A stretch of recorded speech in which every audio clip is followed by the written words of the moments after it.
안녕하십니까. 헤세드 결혼문화선교회 대표 주요셉입니다.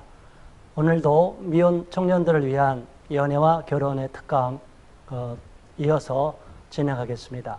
오늘은 특별히 이성 교제하는 미혼 청년들이 교제하다가 그 잘못된 패턴에 의해서 자꾸 깨져서 결실을 거두지 못하는 내용에 대해서 함께 고민하고 우리가 다시 한번 잘못된 패턴이 있다면 그 패턴을 재점검해서 다시는 그런 악순환의 고리로 빠지지 않는 방법에 대해서 한번 살펴보도록 하겠습니다. 남녀가 만나서 사랑에 불타면 얼마나 좋습니까? 그대로 결혼까지 가면 너무나 좋을 텐데 많은 미혼 남녀들이 서로 좋은 교제를 가는 가운데 처음부터 자신에게 있는 잘못된 패턴인지도 모르고 그냥 그대로 관성에 의해서, 타성에 의해서 잘못된 패턴을 반복하면서 결국에는 그 교제가 실패로 돌아가는 안타까운 일을 경험하기도 합니다. 제가 지금까지 많은 미혼 청년들을 만나서 상담해 보니까 지난날에 왜 실패했느냐 그 내용을 보니까 여러 가지 저렇게 꼭 7단계까지는 가지 않더라도 몇 단계에서 이제 머물기도 하지만 가장 그 전형적인 티피컬한 타입을 이렇게 뽑아보니까, 정리해보니까 이런 7단계 과정을 거치더라라는 것을 제가 발견했습니다. 자, 이 성교제가 잘 진행되면 얼마나 좋습니까? 서로 만나 좋아하고 사랑하는 마음이 생기면 서로에 대해 배려하고 또 마음이 더욱 애절해지고 또 많이 좋은 마음으로 급격하게 관계를 이끌어 가려고 하기도 합니다. 자, 그런 문제가 사실은 더 좋은 쪽으로 관계를 발전시키기도 하지만 잘못된 패턴으로 빠지면 자기도 모르는 패턴이 이게 안 좋은 쪽으로 기능하게 되면 좋은 교제, 좋은 만남 속에서도 어쩔 수 없이 마음이 멀어지고 헤어질 수밖에 없는 그런 톱니바퀴가 굴러가듯이 그런 과정으로 자꾸 이행이 되는 걸 보게 됩니다. 그런데 그 가장 중요한 것은 그 마음속에 있는 상처, 어렸을 때부터 내재되어 있는 많은 문제점들이 치유가 안 된 상태에서 불건강한 마음의 심리 상태에서 이성으로부터 내가 결핍된 부분, 사랑이든 지지든 애정, 따뜻한 그런 보호 본능이든 그런 것을 상대방한테 요구하는데 그것이 채워지지 않을 때 이제 문제가 발생이 됩니다. 자, 이제 한번 7단계 과정을 한번 하나씩 살펴보도록 하겠습니다.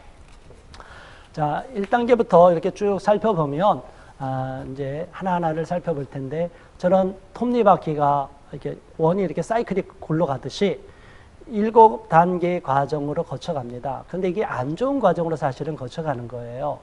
그럼 7단계의 과정을 거쳐가는데 이게 모든 과정이 선순환으로 올라가면 너무나 좋은데 상당수의 결별하는 자꾸 좋은 사람을 만나고 교제를 해도 안 좋게 결과가 나타나는 그런 미혼 청년들의 상태를 보니까 저렇게 7단계의 과정이 계속 원을, 사이클을 도는데 안 좋은 방향으로 악순환의 고리로 흘러가는 것을 발견했습니다. 물론 이것은 미혼 청년 때의 문제이기도 하지만 이걸 더 확대시키면 한번 결혼에 실패한 이혼자들의 그런 단계도 이와 거의 비슷하다는 것을 제가 발견했습니다. 자, 먼저 첫 번째 단계를 살펴보겠습니다. 제가 지금까지 많은 미혼자들을 상담하는 가운데 가장 염려스럽고 걱정스러운 부분이 그런 분들이 누구냐 하면 어렸을 때 역기능 가정에서 성장한 미혼 청년들, 특히 부모님들이 건강하고 행복한 부부의 모습을 보여주기보다 안 좋고 싸우고 심한 폭행이 일어나고 심지어 바람을 피고 또 서로 이혼해서 갈라서고 이러한 역기능적인 가정에서 성장한 경우 또 심지어 어떤 경우는 알코올 중독이든 도박 중독이든 무엇이든지 중독된 상태에서 가정을 소홀히 하고 배우자에 대해서 자녀들에 대해서 정성스러운 관심과 따뜻한 애정을 보여주지 못했을 때 그러한 환경에서 자라는 미혼 청년들은 의외로 마음에 굉장히 힘든 쓰라린 상처를 갖고 성장하는 것을 봅니다. 그런 사람일수록 부모로부터 마땅히 받아야 할 따뜻한 사랑, 지지, 애정을 받지 못하니까 외로움이 극한적인 단계로 이루어집니다. 부모가 있어도 부모답지 못하고 마음을 털어놓는 부모님도 아니고 또 그러는 가운데 주변의 친구나 주변 사람으로부터 따뜻한 지지와 격려를 받으면 좋은데 또 그런 것도 쉽지 않아서 차단이 돼 있고 그러니까 자기만의 세계 속에서 점점 갇혀서 고독한 그 깊은 자기만의 세계로 파고 들어가는 거예요.